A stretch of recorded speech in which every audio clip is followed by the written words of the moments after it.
عمران خان صاحب ہمارے بیچ میں تشریف لا چکے ہیں.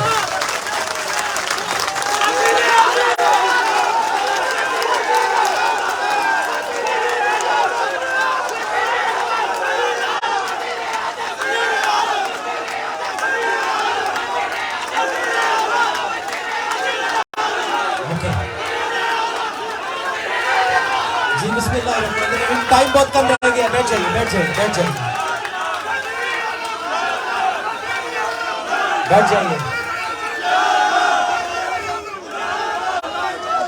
اوکے, اگر آپ چاہتے ہیں کہ عمران خان صاحب سے خطاب کریں تو اپنی اپنی جگہوں پر بیٹھ جائیے, ورنہ آپ ہی بات کرتے رہیں گے. بیٹھ جائیے سب بیٹھ جائیے. اللہ اکبر. بسم اللہ الرحمن الرحیم. ہم آغاز کریں گے. عمران خان صاحب کی یہ فیوریٹ کلام بھی ہے اور ان کے دل کے جذبات بھی ہیں, اور اللہ نے جس طرح ہر دور میں اپنے بندوں کو عزت بھی دی ہے, کامیابی بھی دی ہے, انشاءاللہ تعالی ہمارے کپتان کو بھی اللہ عزت تو دے ہی رہے ہیں, کامیابی بھی بہت جلد ملے گی.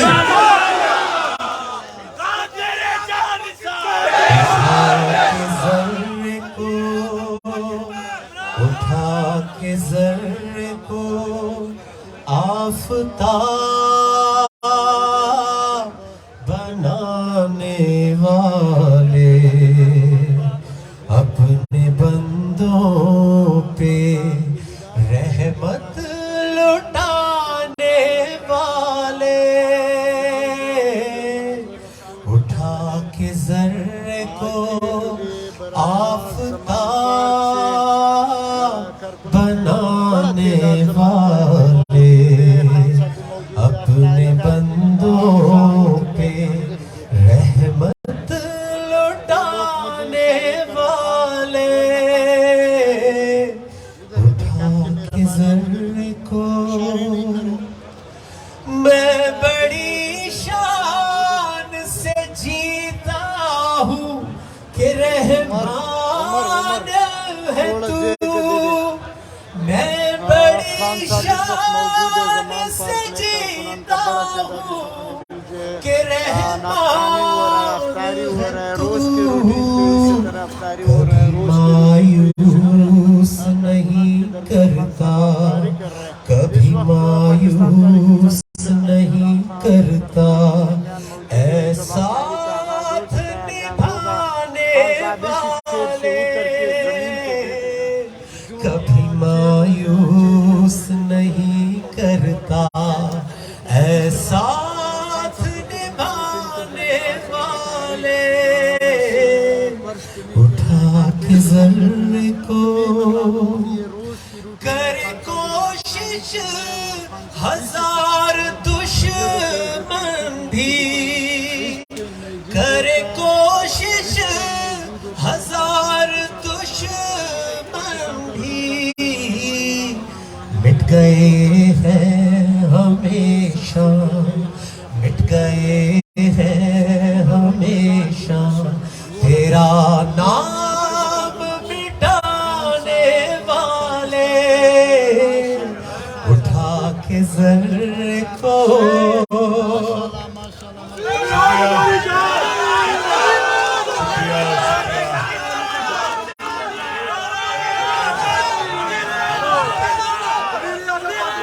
بسم اللہ الرحمن الرحیم. ایاک نعبد و ایاک نستعین. خاموشی نوجوانوں, خاموشی. اچھا جی, سب سے پہلے تو میں اپنی پارٹی کے یہاں ڈسٹرکٹ کے صدر بیٹھے ہوئے ہیں, میں ان سب کو آج خوش آمدید کہتا ہوں. یہاں سارے بیٹھے ہوئے ہیں, پیچھے بھی ہیں. دیکھیں, پہلے مجھے جلدی سے کہ کدھر سے آج اٹینڈنس ہے. لاہور, سیالکوٹ, گجرات,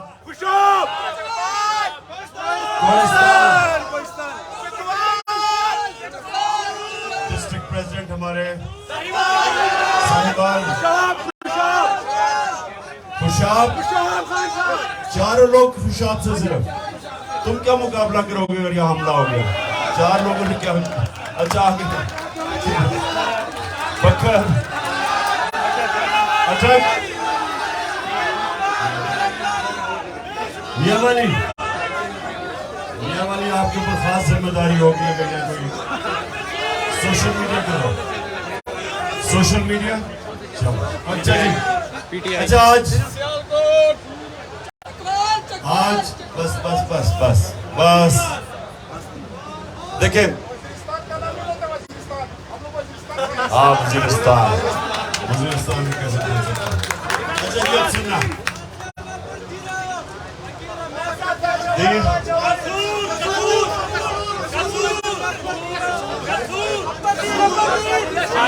قصور. اچھا قصور. اچھا جی سنیں شاباش. اب سنیں دیکھیں میں پھر سے اپنے نوجوانوں آپ کو میرا جو آج پیغام رمضان کے مہینے میں کہ اللہ نے آپ سب کو صلاحیت دی ہے لیڈر بننے کے لیے. آپ اللہ کی سب سے عظیم مخلوق ہیں. مسئلہ یہ ہے کہ ہمیں پتہ ہی نہیں, ہم زندگی سے گزر جاتے ہیں, اس چیز کا علم ہی نہیں ہمیں ہوتا کہ اللہ نے ہمارے میں کتنی صلاحیتیں دی ہیں. جو بھی انسان ہے وہ لیڈر بن سکتا. آپ سب, آپ تحریک انصاف کے کارکن ہیں, آپ سب لیڈر بن سکتے ہیں. اب لیڈر بننے کے لیے میں نے صرف جو صلاحیتیں آپ کو بتانی ہیں, کیونکہ ہمارے نبی صلی اللہ علیہ وسلم دنیا کی تاریخ کے سب سے عظیم لیڈر تھے. نہ کبھی آیا ایسا لیڈر اور نہ کبھی آ سکتا. اب اس کی کیا صلاحیتیں تھیں, وہ لیڈرشپ کی کیا صلاحیتیں تھیں جو میرے نبی میں تھی. سب سے پہلے سچا انسان, صادق, جو سچ بولنے والا انسان ہے اس کی عزت ہوتی ہے. لیڈر اپنی عزت ڈنڈے سے نہیں کرواتا, اس کے کردار سے, کیریکٹر سے اس کی عزت ہوتی ہے. سچا آدمی جدھر بھی چلا جاتا ہے, جدھر بھی سچا آدمی جاتا ہے, جس مرضی دین میں, معاشرے میں, جس مرضی ملک میں, سچے آدمی کی ہمیشہ عزت ہوتی ہے. جب اسلام پھیلا دنیا میں تو لوگوں کا خیال ہے تلوار کی وجہ سے پھیلا. لوگوں کو یہ پتہ ہی نہیں کہ ملیشیا اور انڈونیشیا میں کوئی مسلمان فوج نہیں گئی تھی. مسلمان تاجر گئے تھے, ہمارے صوفی گئے تھے, لیکن جو تاجر گئے تھے ان سے لوگ اتنے متاثر ہوئے, ان کی سچائی سے, ان کے کردار سے. ناپ تول میں, کیونکہ قرآن میں حکم ہے کہ آپ اس میں 2 نمبری نہیں کریں گے, تو ان کے کیریکٹر سے, ان کی ایمانداری سے لوگ ان کو دیکھ کے مسلمان ہوئے. دوسری چیز امانت دار, انصاف کرنے والا. یہ نبی صلی اللہ علیہ وسلم کی دوسری نبوت سے پہلے صادق اور امین تھے. تو جب ایک انسان انصاف کرتا ہے لوگ اس کی عزت کرتے ہیں. لوگ اپنے مسئلے حل کروانے کے لیے اس انسان کے پاس جاتے ہیں. گاؤں کے اندر جو مشہور ہوتا ہے کہ ایک آدمی سچا اور امانت دار ہے, لوگ اس کے پاس جاتے ہیں اپنے مسئلے حل کرنے کے لیے, کیونکہ اعتماد ہوتا ہے ان پہ. لیڈر کے اوپر لوگوں کو اعتماد ہونا چاہیے کہ وہ سچ بھی بولے گا اور وہ امانت دار بھی ہوگا. وہ ان سے وہ سفارش ہی نہیں سامنے لے کے آئے گا, وہ ان سے یہ بس 2 نمبر ہی نہیں کرے گا. اس لیے یہ 2 چیزیں جو لیڈر کے کیریکٹر کی بنیاد ہے, صادق اور امین. تیسری چیز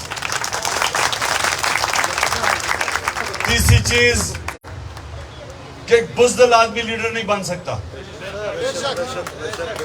وہ ایک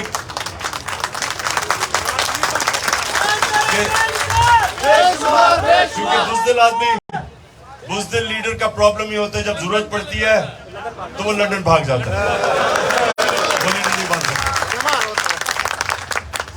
اور سنیں, ایک بڑی اچھی کہات ہے, کہتے ہیں نپولین نے کہی تھی, وہ بہت بڑا ایک جنرل تھا. وہ کہتا ہے کہ 100 شیروں کی فوج جس کا سردار گیدڑ ہو, وہ ہار جائے گی 100 گیدڑوں کی فوج جس کا سردار شیر ہو. یعنی کہ ایک ملک میں جب ایک سربراہ ڈرپوک ہوتا ہے, بزدل ہوتا ہے, وہ سارے ملک کو ہی نہیں چلے جاتا ہے. اور ایک جنرل جیسے خالد بن ولید, جو دنیا کی تاریخ میں شاید ہی کوئی ایسا جنرل آئے ہو جو کبھی ہارا ہی نہیں, اور ہمیشہ جب وہ مقابلہ ہوتا تھا تو ان سے زیادہ نفری بہت زیادہ دشمنوں کی ہوتی تھی, لیکن وہ بڑا عظیم لیڈر تھا. اگلی صف پہ لڑتے تھے اور کبھی کوئی جنگ نہیں ہارے, کیونکہ اور اللہ نے اس کو خطاب دیا تھا سیف اللہ, اللہ کی تلوار. لیکن سارے جتنے بھی بڑے لیڈر تھے, بابر تھا جو پہلا مغل بادشاہ تھا, وہ بھی خود فرنٹ رو پہ لڑتا تھا, دلیر تھا. جو بھی بڑا, جس نے بھی بڑے کام کیے, وہ پہلے اپنے خوف کو قابو پاتا ہے, پھر وہ لیڈر بنتا ہے.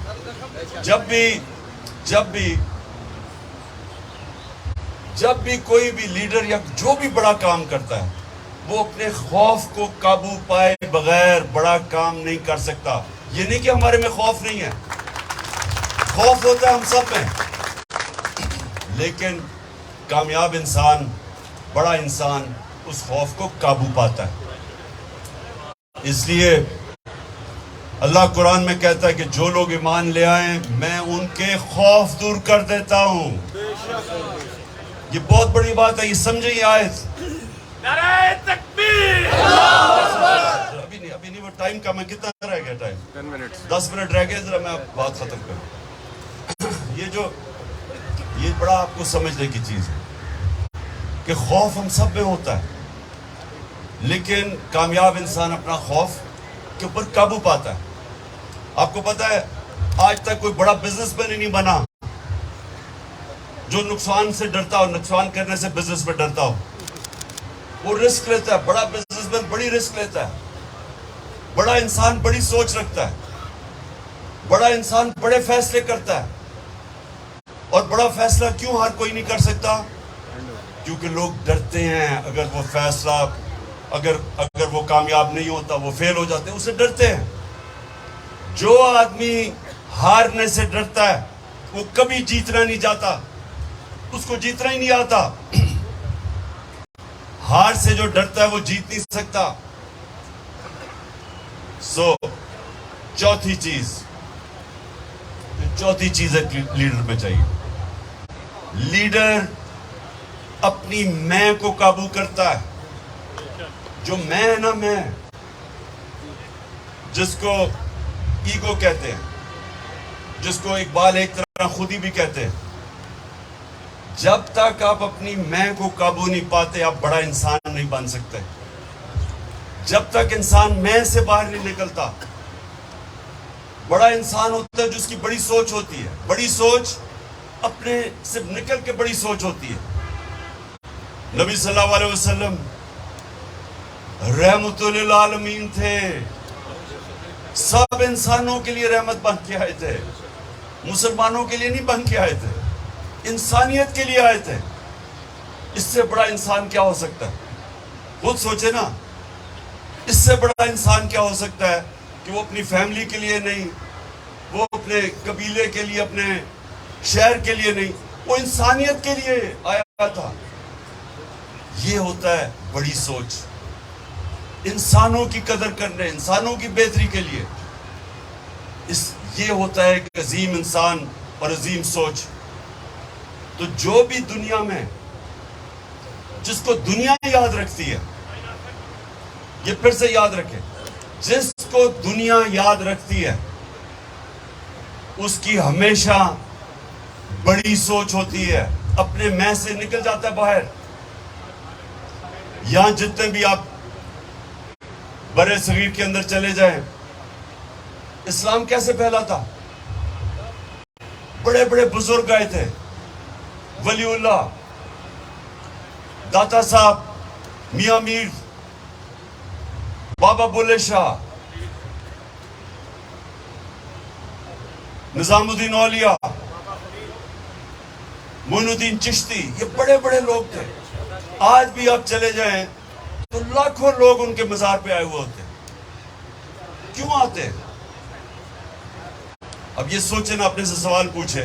ابھی بھی داتا صاحب کا عرس ہوتا ہے، آپ لاہور میں جو رہتے ہیں آپ دیکھیں کس طرح دنیا آتی ہے. کیوں آتی ہے؟ بابا فرید گن شکر، سارے یہ سارے عاشق رسول تھے. یہ سب اپنے نبی صلی اللہ علیہ وسلم کی سنت پہ چلنے والے تھے. اور وہ ساروں نے انہوں نے جب یہ آئے، اب آپ اجمیر میں جائیں خواجہ معین الدین چشتی کے مزار پہ، تو وہاں ہندو بھی آئے ہوئے ہوتے ہیں، وہاں صرف مسلمان نہیں ہیں. کیوں جاتے ہیں وہ؟ کیونکہ وہ انسانیت کے لیے آئے تھے. یہ آپ نے سمجھنی ہے بات. جو انسانوں کی خدمت کرتا ہے اللہ اس کو عزت دیتا ہے، کیونکہ وہ نبی صلی اللہ علیہ وسلم کی سنت پہ چلتا ہے. آج میں لاہور کے اندر گنگا رام کو آپ جانتے ہیں، کیونکہ اس نے ایک ہسپتال بنایا تھا. اس کو اس لیے جانتے ہیں، اس نے انسانیت کے لیے. آج بھی ہم اس کو نام نہیں کسی نے بدلا پاکستان بننے کے بعد، کیونکہ گنگا رام کی مسلمان بھی عزت کرتے ہیں کہ اس نے ہمارے لیے ہسپتال بنایا تھا. تو یہ یاد رکھیں کہ جو بھی لیڈر بھی آتا ہے، دو قسم کے لیڈر آتے ہیں. ایک لوگ ان کو گالیاں نکالتے ہیں، وہ پبلک پہ نکل نہیں سکتے، وہ نکلتے ہیں تو چور چور کی آوازیں لگ جاتی ہیں. اور پیسہ بے تحاشا ہوتا ہے، 3 دفعہ وزیر اعظم بن چکے ہوتے ہیں، لیکن عزت نہیں ہوتی. کیونکہ جو ذات کے لیے آتا ہے اس کی کبھی قوم عزت نہیں کرتی. کتنے اربوں خربوں پتی اس دنیا میں آئے ہیں، کون جانتا ہے ان کو؟ کہ کوئی یاد رکھتا ہے؟ کتنے پیسے والے اربوں پتی آئے، کون یاد رکھتا ہے ان کو؟ لیکن دادا صاحب کو ہمیشہ لوگ یاد رکھیں گے، اور اللہ کے صوفی سب یاد رکھیں گے، کیونکہ وہ انسانیت کے لیے آئے تھے. نبی صلی اللہ علیہ وسلم آخری خطبہ عرفات کے اوپر آخری خطبہ دیتے ہیں. 10 سال پہلے وہ شروع کرتے ہیں مدینہ میں، تو مشکلوں سے مسلمان گزارا کرتے ہیں. 2 سال کے بعد جنگ بدر ہوتی ہے، 313 مسلمان اللہ کے کرم سے جنگ جیت جاتے ہیں. اگلی 2 جنگیں بال مسلمان امہ بچتی ہے. جنگ احد پہ اور جنگ خندق پہ مشکل سے مسلمان بچتے ہیں، خطرے میں ہوتے ہیں، برے حالات ہوتے ہیں. اور اس کے بعد آہستہ آہستہ ایک وقت آتا ہے 10 سال کے بعد کہ سارا عرب مسلمانوں کے نبی صلی اللہ علیہ وسلم کی لیڈرشپ کے نیچے آ جاتا ہے. فتح مکہ ہو جاتی ہے، سب کو معاف کر دیتے ہیں. یہ سنیں، فتح مکہ کے بعد سب کو معاف کر دیتے ہیں، کیونکہ وہ حالانکہ ان لوگوں نے ظلم کیا تھا، دشمنیاں کی تھی، ان کی وجہ سے گھر چھوڑے. تو اگر ذات کے لیے ذات کے لیے اگر کریں، عقل کرنے سے سنو، تمہارا فائدہ کے لیے میں باتیں کر رہا ہوں. ساری زندگی یاد رکھنا جو میں تمہیں بتا رہا ہوں. چار چیزیں لیڈر بننے کے لیے. تو انہوں نے سب کو کیوں معاف کیا؟ کہ وہ اپنی ذات کے لیے نہیں کر رہے تھے. تو جب وہ عرفات کے اوپر اپنا آخری خطبہ پڑھتے ہیں، تو جب خطبہ ختم کرتے ہیں تو لاکھ لوگ سامنے جمع ہوئے ہوتے ہیں. تو کہتے ہیں، سب سے پوچھتے ہیں کہ اللہ کو گواہ رکھ کے سب یہ بتاؤ کہ میں نے دیانتداری سے اللہ کا پیغام آپ کو دیا. کیونکہ انہوں نے کہا آج میں نے تمہارا دین مکمل کر دیا ہے، اور اب دیانتداری سے بتاؤ اللہ کو گواہ رکھ کے کہ کیا دیانتداری سے میں نے اپنا دین آپ تک پہنچایا، پیغام دیا. تو سارا آہستہ آہستہ جب آواز پیچھے تک جاتی ہے تو لاکھ لوگوں کی آواز آتی ہے کہ ہاں نبی. سب کہتے ہیں دل سے کہ ہاں نبی، آپ نے دیانتداری سے اللہ کا پیغام ہمیں پہنچایا. اور پھر رونا شروع کر دیتے ہیں لوگ. لاکھ لوگوں کے آج رونے کی آواز آنی شروع ہو جاتی ہے. کیوں؟ کیوں آتی ہے؟ اور یہ سمجھنے کی بات ہے کہ جب ایک انسان اپنی طاقت کے عروج پہ ہوتا ہے، مشکل ترین وقت گزار کے اوپر پہنچتا ہے، تو اس کو تو پھر سوچنا چاہیے تھا کہ اتنا میں مشکل وقت گزارا ہوں، اب تو پیسہ بھی آ رہا ہے بیت المال میں، اب تو سارا عرب میرے نیچے ہے، تو اب تو میں بڑے بڑے محل بناؤں، سارے محل بناؤں یا لنڈن میں فلیٹ لوں۔ لیکن دنیا کے عظیم لیڈر، ان کو وہ اسی مسجد نبی میں تھے، کوئی اپنی رہائش نہیں بدلی، کوئی رہن سہن نہیں بدلا، ویسے ہی رہے، کیونکہ ذات کے لیے نہیں آئے تھے وہ۔ اور انہوں نے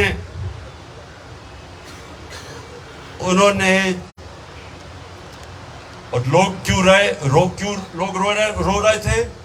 کیونکہ لوگوں کو پتا تھا کہ اب انہوں نے اپنا پیغام مکمل کر دیا ہے، ان کی مشن پوری ہو گئی ہے، تو اس لیے لوگ رو رہے تھے کہ اب یہ ہمارے ساتھ نہیں رہیں گے، یہ اپنے اللہ کے پاس جانا چاہتے ہیں۔ تو اس لیے لوگ رو، کیونکہ وہ ذات کے لیے نہیں تھا۔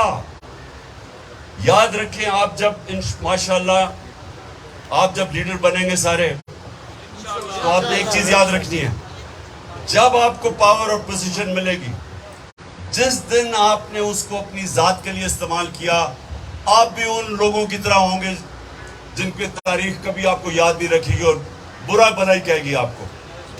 جس دن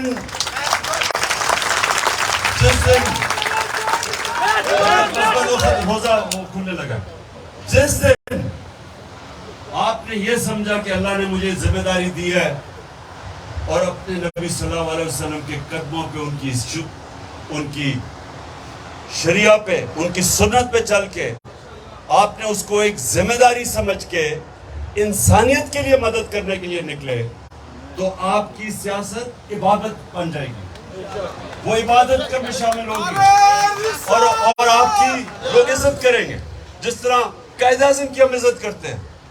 کینسر سے مار رہے تھے قائد اعظم، انہوں نے اپنے دشمنوں کو نہیں پتا چلنے دیا کہ وہ کینسر سے مر رہے ہیں، کہ کہیں وہ پاکستان کو بننے سے روک نہ دیں، اور یہ بھی پتا تھا کہ میں جب پاکستان بنے گا میں زندہ زیادہ دیر نہیں رہوں گا۔ اس کے باوجود جس محنت سے، جس قربانی سے انہوں نے پاکستان کے لیے جدوجہد کی، وہ اپنے لیے نہیں ہمارے لیے کر رہے تھے، نہیں تو آج ہمارا وہی حال ہونا تھا جو ہندوستان میں مسلمانوں کا ہو رہا ہے۔ جس طرح وہ بیچارے مسلمان رہ رہے ہیں، ہمارا بھی وہی حال ہونا تھا۔ اور قائد اعظم نے تب سوچ لیا تھا، مسلمانوں کو کہا کہ اگر تم نے پاکستان نہ بنا تو تمہیں نہیں پتا تم انگریز کی غلامی کے بعد ہندو کی غلامی کرو گے، جو آج مسلمان کر رہے ہیں ہندوستان میں۔ اس لیے ہم ان کے لیے پیار، اس لیے ہم قائد اعظم کی ہمیشہ عزت کریں گے، اور اسی لیے نیلسن منڈیلا کی ساؤتھ افریقہ میں ہمیشہ عزت ہوگی، کیونکہ وہ اس نے 27 سال جیل گزار کے سب کو معاف کر دیا، کیونکہ اس کا بھی مقصد اپنی ذات سے بڑا تھا۔ دعا کر لیں، ہاتھ اٹھائیں۔ سب سے پہلے اللہ پاکستان کو وہ ملک بنا جو مدینہ کے ریاست کے اصولوں کے اوپر، مدینہ کے اصولوں کے اوپر کھڑا ہو اور ایک عظیم قوم بنے۔ اللہ پاکستان میں جو سب سے ضروری چیز ہمیں چاہیے، عدل اور انصاف اور قانون کی حکمرانی، اور اللہ پاکستان وہ ملک بنے جو کوئی پاکستانی، جو بھی اس کا مذہب ہو، کوئی پاکستانی رات کو بھوکا نہ سوئے۔ اور یہ آخر میں، یہ میرے یہاں کوہستان سے بھی آئے ہوئے ہیں وہ لوگ جدھر نوکریاں ڈھونڈنے کے لیے باہر جاتے ہیں، عرب ممالک میں جاتے ہیں، بیوی بچوں کو سالوں کے لیے چھوڑ کے چلے جاتے ہیں، ماں باپ کو، تو پاکستان کو اللہ وہ ملک بنا، اتنا خوشحال ملک بنا کہ باہر سے لوگ پاکستان میں نوکریاں ڈھونڈنے آئیں۔ آمین۔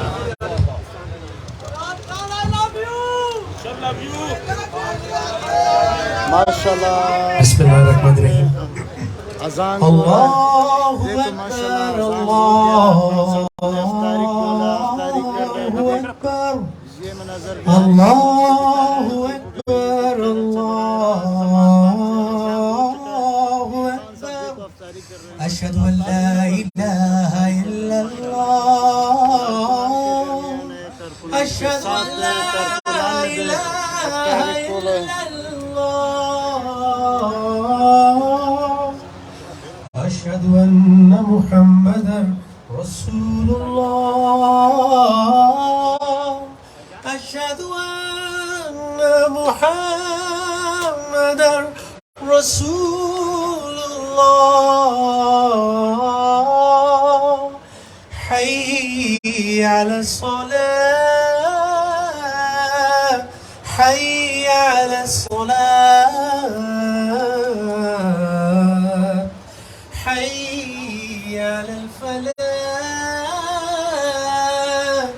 حي على الفلاح الله أكبر الله أكبر